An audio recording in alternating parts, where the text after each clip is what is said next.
আমি খাইরুল আপনাদের মাঝে আসছি। আমাদের পাশে আমাদের ক্যাপ্টেন আইনুল হক সাহেব। আমরা দুইজন আলোচনা করব, ডিসকাস করব কি করলে আমাদের জনগণের এবং আমাদের ভালো হবে এবং আমরা সুস্থ সুন্দরভাবে বাঁচতে পারবো, দুনিয়া পাবো, আখিরাতও পাবো। এখন সেই বিষয়ে আমার কয়েকটা বিষয়ের উপর কিছু বলবেন এবং আপনার যেই থিওরিগুলো যেগুলো করলে আমাদের তো সব কিছু জান মাল সময় দিয়া কিন্তু প্রত্যেকটা ব্যক্তিগতভাবে, সামাজিকভাবে, রাজনৈতিকভাবে, যৌথভাবে, এককভাবে করা উচিত ভালো কাজগুলো। হয়তো আল্লাহ তাআলা কেউ সুযোগ কইরা দেয়, কেউ কইরা দেয় না, অথবা নিজে কেউ চেষ্টা করি না আমরা। এখন আমরা যে রাজনীতি করি, আমরা সবাই কিন্তু রাজনীতির লাইনে ডক্টরেট ডিগ্রি না। আবার অনেক ডক্টরেট ডিগ্রি দুর্নীতি করে দেশ থেকে পালাইছে। আবার অনেক অল্প শিক্ষিত লোক দেশে কিন্তু এখন গরিবের সেবা করতেছে, অসহায় রুগ্ন কুষ্ঠ রাস্তায় যে পড়ে আছে ওই রুগীর সেবা করতেছে। সে কিন্তু রাজনীতি বোঝে না, সে রাজনীতি করতে আসে না। তার কথা হইলো যে রাস্তায় পড়ে রয়েছে, আমি রিক্সা চালাই, 500 টাকা উপার্জন করছি, আমি 200 টাকা হইলো 200 টাকার ওষুধ খেয়েও তো অনেকে ভালো হয়, 12 টাকার একটা অ্যান্টিবায়োটিক খেয়েও কিন্তু পা শুকাইছে, পোকা ধরা গুণে ধরা রোগ, 5টা ওষুধ না খাওয়ার কারণে পোক হয়ে একটা মাথা হইছে গেছে। তো এখন আমাদের মৌলিক যেই 5টা বিষয় তো থাকবেই। রাজনীতিবিদরা খালি ক্ষমতার পরিবর্তন চায়। নিবন্ধিত রাজনৈতিক দল বলেন আর অনিবন্ধিত রাজনৈতিক দল বলেন। যেমন ধরেন আমিও কিন্তু একটা অনিবন্ধিত রাজনৈতিক দলের চেয়ারম্যান, জনকল্যাণ পার্টি। এখন আশা নিয়ে করছি, তো আমি নিজেই কিন্তু ব্যর্থ হয়ে যেতেছি। আমি ওয়ান ম্যান ওয়ান পার্টি, আমি একাই নিজেই ব্যর্থ হয়ে যেতেছি। দেখি বেশি লোক নিল তারা কাজ করে না, আর দুর্নীতি করে, আরো অসুবিধা হয়।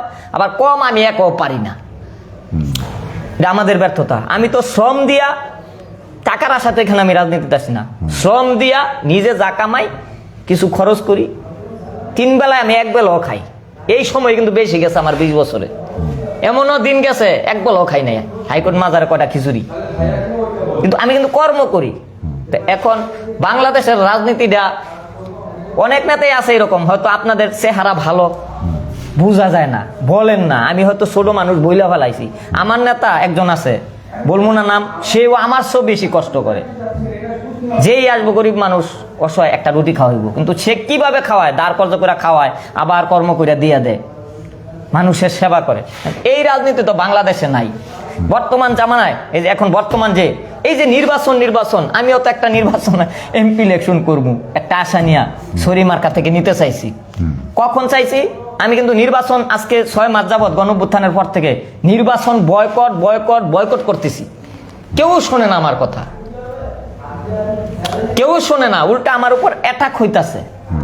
বিএনপি অ্যাটাক করে, এই দল অ্যাটাক করে, ওই দল অ্যাটাক করে, রাস্তায় বেরোতে নহনে, রাস্তায় বেরোইলে ধৈরা বয়, মারতে চায়। এখন কত এই যে নির্বাচন, এখন ইউনূস সরকারে বহাইছে, আবার আরেক সরকার আইব, আবার এক সরকার আইব, কেউ নিবন্ধিত দল, কেউ অনিবন্ধিত দল। আসলে আমাদের তো কোনো সমাধান হয় না, সিস্টেম নাই। ঠিক আছে, তাহলে বিদেশে যে সিস্টেমটা, আমাদের পরিবর্তন কি? আমি আমার বাড়িতে গেছি, যাওয়ার পরে আমি প্রতিদিন 1 ঘন্টা করে কৃষি কাম আমার বাড়ির ছাদে আমি করতে চাই, করছিও, কিন্তু হয় নাই, করি। ওই যে একটা সিস্টেম বলছেন যে 1 ঘন্টা সব কাজের বাইরে 1 ঘন্টা আমার বাড়িতেই করি, আমি করি, করতে তো হবে কৃষি বিপ্লব। আমি গণঅভ্যুত্থানের পর থেকে বলতেছি কৃষি বিপ্লব করতে হবে নিজের ঘরে, নিজে চেষ্টাও করতেছি। যতক্ষণ পর্যন্ত আমি সকল নাম আরেকজনকে কিভাবে, আমার কথা তো শুনবে না। হ্যাঁ, অনেক কিছু। এখন আমার প্রশ্ন হইল যে আমরা কেমন কিভাবে করলে, এই যে রাজনৈতিক নির্বাচনটা আপাতত আমরা চাই না। যখন দেখি যে এই দুষ্কৃতিকারীরা নির্বাচন কইরা ক্ষমতায় চলে আইসা জনগণরে স্টিম রুলার চালায়, তাদের ঠেকাইতে পারি না, তখন আবার আমরা নির্বাচনে নামি। মাননীয় সদস্য প্রশ্ন করুন। প্রশ্ন হইল আমরা তো নির্বাচন চাই না, আমরা চাই সিস্টেম পরিবর্তন। এটা কিভাবে করা সম্ভব? এই মুহূর্তে তো নির্বাচন সম্ভবই না। গুড। আচ্ছা খায়রুল, তুমি একটা সময় উপযোগী এবং অতীব জরুরি করণীয় কাজের জন্য আসছো, তাই না? কিভাবে সমাধান হয়? এটার মানে শিরোনাম অনুযায়ী 3টা ভাই লাইভ সাজেশন এবং 3টা ওষুধ দিলে ইনশাল্লাহ কিউর হয়ে যাবে। নাম্বার 1, আল্লাহ তাআলা হলো স্রষ্টা, আমরা হলো সৃষ্টি। অনেকেই জানেন না, ইভেন হুজুররা পর্যন্ত পড়েও জানেন না যে অ্যাপ্লাইড কোরআন মানে বাস্তবায়িত কোরআন হচ্ছে it's a complete code of life without any mistake for the whole of mankind. বাংলাটা কি? ইহা একটি নির্ভুল এবং পূর্ণাঙ্গ জীবন ব্যবস্থা সমগ্র মানব জাতির জন্য। কিন্তু প্রথম শব্দ দিছে ইকরা, পড়ো। তুমি কি পড়েছো? চেষ্টা করি, পড়ি নাই কিন্তু চেষ্টা করি। তারপরে আল কলম, কলম দিয়ে লেখো, লেখে না। তাহলে আমরা বর্তমানে বিশ্বের 900 কোটি লোক, শুধু বাঙালি বা পাকিস্তানি না, 900 কোটি লোক আমরা ডবল অপরাধী। তো যারা অপরাধী তাদের তো এরকম সাফারিং হবেই। তাহলে সমাধান কি? অর্থসহ অন্তত 1 রাউন্ড বাংলায় যে কোরআনের অর্থ আছে, ইকরা, পড়ো। তাহলে তুমি 1 নম্বর আসামি মুক্ত হইলা। 2 নম্বর হচ্ছে কলম দিয়ে লেখো। যেমন তোমরা বক্তৃতা বিবৃতি দেওয়ার আগে পেন ড্রাইভ দিয়ে, তারপরে ইয়া দিয়ে, তোমার নোট খাতা দিয়ে, ডায়েরি লেখো। তো ওইটা যদি লিখতে পারো, তো কোরআনের যে পয়েন্টগুলো চুম্বক, এই যে তুমি যে 8-10টা ব্যাধির কথা বললা, ব্যায়ামের কথা বললা, each and every solution is given there. এই জন্য আমি 25 খতম পড়ার পরে ভুল করে একটা বই লিখে ফেলছি, কি জানি না, তাও জানি না। এইটা আবার পাবলিকের জন্য মাগনা দিয়েছি অনলাইনে, www.seiboi.com, লেখক ক্যাপ্টেন মোহাম্মদ আইনুল হক। এটাতে আমার 3টা লাভ। প্রথমে আমার ব্যক্তিগত লাভ, কারণ কেরামান কাতিবিন আছে না, অটোমেটিক লেখা হচ্ছে, এবং আল্লাহ গ্যারান্টি দিছে বেহেশতের। ইমান এবং আমল, এই 2টার ওজন এবং বিচারের প্রেক্ষিতে রেজাল্ট আউট হবে। ঠিক। তাহলে ইমান হচ্ছে যে আমরা সৃষ্টি, উনি স্রষ্টা। ঠিক। উনি আবার ম্যানুয়াল দিছে, এবং কোরআনের মেইন মেসেজ হচ্ছে ডুজ অ্যান্ড ডু নট। এগুলো করো, এগুলো করো না, নিষিদ্ধ। তো যেহেতু আমরা মানে ওয়াসওয়াসুল খান্নাসে নিষিদ্ধটা বেশি করি, আর করণীয়টা খবরই নাই। কোরআনে যে এটা দেওয়া আছে 6666টা আয়াত বা বাক্যে, এটা অলমোস্ট 95% লোক জানে না, বোঝে না, মানে না। তাহলে তো দুর্দশা হবেই অবশ্যই। এটা আবার কোরআনেই বলে দিছে, দুঃখ কষ্ট তোমাদের নিজেদের হাতের কামাই। হ্যাঁ, তার মানে তোমার ভালো থাকতে দিবে না, 20 লাগে। হ্যাঁ, নিজে বাঁশ কেন ঝাড়ে, আসো আমার ঘাড়ে, তাই না? তোমরা ইচ্ছে করে বাঁশ আমদানি করে নিচ্ছ, এর জন্য তো সম্পাদক দায়ী নয় না, এবং আল্লাহ নিশ্চয়ই দায়ী নয়। আল্লাহ দায়ী না। আল্লাহ কত মেহেরবান। মানুষের চুল থেকে মাথা পর্যন্ত আজ পর্যন্ত এত ডেভেলপ হয়েছে, স্কাইপে, ঘষা মোবাইল, কিন্তু একটা চুল পর্যন্ত আবিষ্কার করতে পারে না। পরচুলা বানায়, হয় মোটা হয়, না চিকন হয়, নাহলে বাতাসে খুলিয়া যায়, নাহলে শীতই হয় না, সুন্দর না। আর উনি মাগনা দিয়ে রাখছে। এবং মানুষের এই যে মেশিন, এটা হলো মিনিমাম দাম হচ্ছে 500 কোটি টাকা, ঠিক আছে? খালি খেয়াল করো। এখন ঘটনা হলো যে, তাহলে প্রথম কথা হলো যে ইকরা, পড়ো এবং আল কলম লেখো, অটোমেটিক অনেক কানেকশান হবে। নাম্বার 2, এই যে এইগুলো হলো ফলাফল। আমাদের মিডা ভাই, তুমি, আমাদের ক্যামেরাম্যান বা আমাদের কর্মীরা যে দুঃখ করে, এগুলো সব হচ্ছে 99টা ইফেক্ট। তাহলে কজ কোনটা, মেইন কারণ কোনটা? মেইন কারণ হচ্ছে ওই যে আমাদের 2টা অপরাধ। হ্যাঁ, পড়ি না, আবার লিখি না, বুঝি না, বুঝাই না, মানি না, মানব না। যেমন হরতাল হয়, যে সম্বন্ধে উনি অভিযোগ দিলেন যে রাস্তা ব্লক করে ফিতা বান্ধে 300 টাকা 500 টাকা পকেটে নিয়ে, এই যে জোশে উঠছে, মানি না, মানব না, জিজ্ঞেস করলাম কি মানুষ না? কয়, জানি না, জানবো না। তো কি জানোস না? কয়, বুঝি না, বুঝবো না। বুঝবো না। তো তার প্যারা তো এটা হবেই। হ্যাঁ, বলো নাউজুবিল্লাহ। নাউজুবিল্লাহ। ঠিক আছে, ওইখানে সমাধান সেটা হলো যে এই নির্বাচন সম্বন্ধে যে তুমি টেনশন করছো, এটা স্টেট দুইটা উত্তর। যদি ফেব্রুয়ারি 2026-এ নির্বাচন হয়, সবাই আপনারা জ্ঞানী লোক, এটা হবে অ্যাবনর্মাল বা অস্বাভাবিক নির্বাচন। ঠিক পুলিশ নাই, আনসার নাই, ব্যালট বক্স টাঙবো কেটায়, লেভেল প্লেইং ফিল্ড বানাবে কেটায়। আবার ইয়াতে তোমার যদি জুনে নির্বাচন হয়, এটা হবে সেমি গুড বা সেমি নর্মাল, হ্যাঁ, semi মানে normal। নর্মালের কাছাকাছি। হ্যাঁ, অ্যাকচুয়ালি আমাদের হক হচ্ছে 2029 সাল পর্যন্ত আমরা সাংবিধানিকভাবে, এবং দ্বিতীয় কারণ হচ্ছে ওই কমিউনির সাথে কম্পিটিশন করে কিন্তু আমরা প্রাপ্য।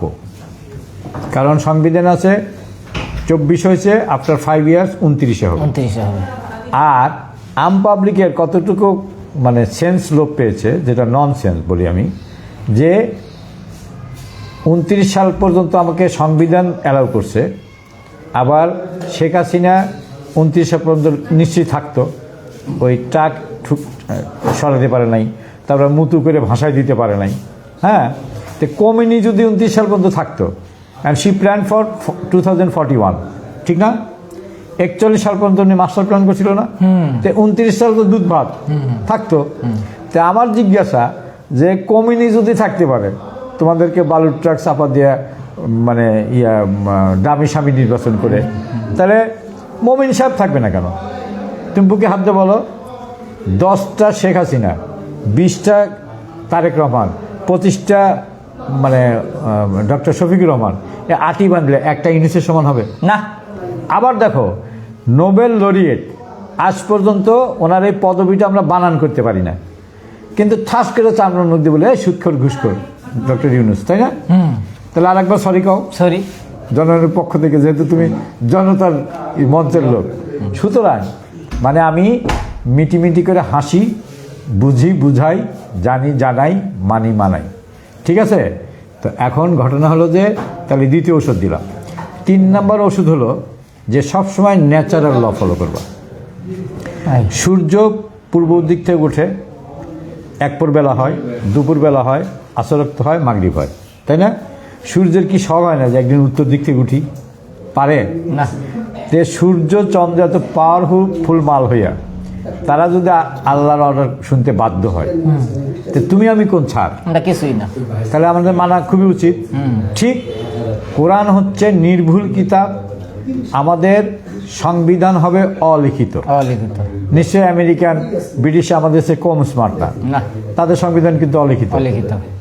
তাহলে চিন্তা করো, আর দেশ, সমাজ, রাজনীতি, পৌরনীতি, অর্থনীতি সব চলবে ওই 6666টা বাক্য দিয়ে। তাহলে এভরিথিং ইজ সলভড। ঠিক। সুতরাং 1 নাম্বার হচ্ছে দেশ সিস্টেমে আসবে। কোনো ব্যক্তি পূজা, মার্কা পূজা, দল পূজা আজকের থেকে নিষিদ্ধ। নিষিদ্ধ, কারো পূজা করবো না। আবার দেখো কত গাধা জাতি আমরা, কত কষ্ট করে শেখের পরিবার হাসিনারে তারাইলাম, আর জানা নাই অজান্তে আবার ঠাস করে জিয়ার পরিবার সেই হাজির। হ্যাঁ, হ্যাঁ। তাহলে আমার ফেরত দেন। আমার মানে 1668 জন ছাত্র, ইয়াং ছাত্র শহীদ হয়েছে, আর 30,000 কারো নাক নাই, কারো চোখ নাই, কারো মাথা নাই। আমি নিজে 3 মাস ধরে ডিউটি করছি প্র্যাকটিক্যালি। আপনি বললেন যে আমি কি করছি, দেখছি ইয়াতে আপনার পঙ্গুতে গিয়া নিজে পাইছি, ওই যে স্নাইপার যে হেলিকপ্টার দিয়ে গুলি করছে, আমি এটা খুঁজছিলাম যে ভিকটিমটা কই। ওই ছেলেটার নাম হলো মনির হোসেন, পটুয়াখালী বাড়ি, এ ব্লকে আছে পঙ্গুর। আপনারা প্রত্যেকে গিয়ে দেখে আসেন, আগে ঝরতো রক্ত, এখন ঝরে পুঁজ। তাহলে আমার ওই শহীদের লাইফ ফেরত দেন, যদি ধানের শীষ আনতে চান, পৈতৃক সম্পত্তি আনতে চান, পরিবার আনতে চান, তাহলে আমার ওই শহীদ ফেরত দেন, আর 30,000 কারোর নাক, চোখ, কান এগুলো ফেরত দেন। আর নাইলে নির্বাচন 29 সাল পর্যন্ত আমাদের হক, সাংবিধানিক অধিকার, ওই পর্যন্ত চুপ চুপ চুপ, অনামিকা চুপ, কথা বলো না, গরিব তাহলে সমাধান হয়ে গেল। তার সাথে দলগুলা নিজের নেতাদেরকে ঠিক করুন। কেউ আব্বাস, কেউ গাবগাস, কেউ কোটিপতি, কেউ লটিপতি, ওগুলো সিস্টেমে নিয়ে আসেন। একটু বলি স্যার, একটা যোগ দিই। হ্যাঁ, বলো। আমার আব্বাকে গণঅভ্যুত্থানের আগে 4 বার নিছি মেডিকেলে, ঢাকা মেডিকেলে, 3 বার নিছি মিরপুর হাসপাতালে, 1 টাকা একটা না পাওয়া ফ্রি দেয় নাই, না পাও না। গণঅভ্যুত্থান শেষ 7 বার নিছি আমার আব্বারে, প্রতিবার 1200 টাকার ওষুধ, প্রতিবার 1200 টাকার করে ওষুধ দিছে। তাহলে অবশ্যই কিছু না কিছু আমরা পাইছি চেঞ্জ ডক্টর ইউনূস আসার পরে। তাহলে এইরকম খালি 1200 টাকার ওষুধ দিল তো না, আরেকটা রুগী নিছি হেয়ারও দিছে 1200 টাকা, কিন্তু হেয়ার লাগবে 1.5 লাখ টাকা। তাহলে এই 1.5 লাখ টাকাটা দিব শুধু তাই না, আমি তো বললাম যে আমার ওয়াইফকে নিয়ে লন্ডনে আমি ডাক্তার দেখাতে গেছি। চিন্তা করা যায়, হসপিটালের অ্যাকাউন্ট থেকে আমার ট্যাক্সি ফেয়ার লাগছে হলো 25 পাউন্ড, ওই স্লিপ থেকে 25টা পাউন্ড আমাকে নগদে ফেরত দিছে। আমার আফসোস এখানে, আমি তো এমনি মানে রেগে কথা বলি না, কারণ রাগ এসে যায় বা অভিমান এসে যায় যে ব্রিটিশরা আমাদের সম্পদ চুরি করে, ইভেন রানীর মাথার মুকুট, কোহিনূর চুরি করে, তারা যদি আমার ট্যাক্সি ফেয়ার ফেরত দিতে পারে, তা আমরা তো জমিদার, আমরা তো কোহিনূরের মালিক ছিলাম, আমরা পারি না কি জন্য? শুধু এই একটাই কারণ, সিস্টেম নাই, and it does not work. আমরা অনেক আশা ভরসা করে ডক্টর ইউনূসকে বসালাম, উনি শুরু করেছেন, কমিশন করে অনেক দূর এগিয়েছেন, কিন্তু দেখেন কত বড় অটোমোনাফেক। এই আগে ছিল মিস্টার সালাউদ্দিন, একেবারে সফেদ পাজামা পাঞ্জাবি পরে রাজপুত্র মতো চেহারা, যমুনার ভিতরে গিয়া ডক্টর ইউনূসকে নিজের বলে দলগতভাবে, স্যার আপনাকে হেভি সহযোগিতা করবো স্যার 100%। গেটের বাইরে আসার সময়, এটা আবার ডক্টর ইউনূস বলে দিছে, কারণ উনি তো সৎ মানুষ, গেটের আসার সময় এক ঠাং বাইরে এক ঠাং ভিতরে, পিছনে তাকে বলে ডক্টর ইউনূস সুদখোর। তার কি সহযোগিতা করলেন, কি সহযোগিতা করলো? ঠিক আছে, উনিও কমছেন না। এর আগে যে ডোনাল্ড ট্রাম্প এবং প্রেসিডেন্টকে যে অ্যালবাম উপহার দিছে না, এটা হচ্ছে রাষ্ট্রীয় সন্ত্রাস। রাষ্ট্র যদি বলে যে নাগরিককে গুলি করো, শুট অ্যাট সাইড, দেখা মাত্র গুলি, ওই অ্যালবাম উনি দিয়ে আসছে, দ্যাট ইজ দ্য প্রুফ, যার ফলশ্রুতিতে জাতিসংঘ তদন্তকে সঠিক পেয়েছে। আবার এবার ওই যে বিএনপির দলীয় কোন্দলে লাশ মেরে আবার পাথর দিয়ে ছেড়ছে, এটার অ্যালবাম বানাইছে। তারপরে গাজীপুরের সাংবাদিককে 2 টুকরো করেছে, এবার অ্যালবাম বানাইছে। তারপরে ওই যমুনা ভবনে এই 2 বছরে 22,000 আন্দোলন চলছে, ওটারও ভিডিও বানাইছে। বানায় উনি সেকেন্ড উপহার দিতে যাচ্ছে, বিশ্বকে দেখা যাচ্ছেন যে বাঙালি হচ্ছে টানা নানা, মুখে এক কথা, অন্তরে এক কথা, করে আর এক কাজ। এটাকে বলে অটোমোনাফেক। সো যে জাতি যেমন, ওই জাতির শাসকও তেমন হয়। তা আমাদের 14 পুরুষের ভাগ্যি যে ডক্টর ইউনূসের মতো লোক পাইছি, উনি যেটা করতে চাচ্ছেন আমরা দিতে, ওই সালাউদ্দিন থেকে শুরু করে এখন পর্যন্ত, আজ পর্যন্ত, লেট আস কারেক্ট আওয়ারসেলফ, আসুন আমরা সংশোধিত হই। কারণ ওনার ব্রেন 18 কোটিতে 1 পিস, এটা আমাদের গৌরব এবং ঐতিহ্য। তো ওনাকে কাজটা তো করতে দিতে হবে। এখন আমি সফেদ পাঞ্জাবি পরে ভিতরে বলে আসি যে 100% সহযোগিতা, আর গেটের এক পা বাইরে দিয়ে বলি যে ইউনূস সুদখোর, তাহলে আমি খারাপ না ইউনূস খারাপ? তোমাকে দিলে কি তুমি পারতা? Ask yourself. আচ্ছা, আরো কয়েকটা সরকার তো আইছে, সে কি পারছে দেশের? এই যে আমার বাবা থেকে 1200 টাকার ওষুধ ফ্রি পাইছে ইউনূসের আমলে, কোন সরকার কি দিছে? আমারে দিছে না আমার বাবারে দিছে? তাহলে এটাকে কি বলে? সিস্টেম। ঠিক আছে না? ডাইস 10 পাই দিলে খাসকাটা হবে, আদলি দিলে গোল গোল হবে। যেমন এই যে আমাদের ছেলেটা মারা গেল, হাদি, 4টা প্রতিষ্ঠান ফেল মারছে। নাম্বার 1 নানের বলতে হবে, নাম্বার 1 হচ্ছে ডক্টর ইউনূস ধমক দিতে পারে না, ওনার নেচার এটা। তো উনি যদি একটা অর্ডার দেয়, আবার ওনার আন্ডারে 4টা ডিপার্টমেন্টে ইমার্জেন্সি রেসপন্স টিম আছে, যেমন fire service, police headquarter, army, navy, air force. আমার এক দর্শক ট্রেনে ছবি দেখাচ্ছে যে স্যার এই যে সিলেটগামী ট্রেনে উঠছে এরা 2 খুনি, কেন হেডকোয়ার্টার কি ঘুমায়? এটা ইমার্জেন্সি রেসপন্স।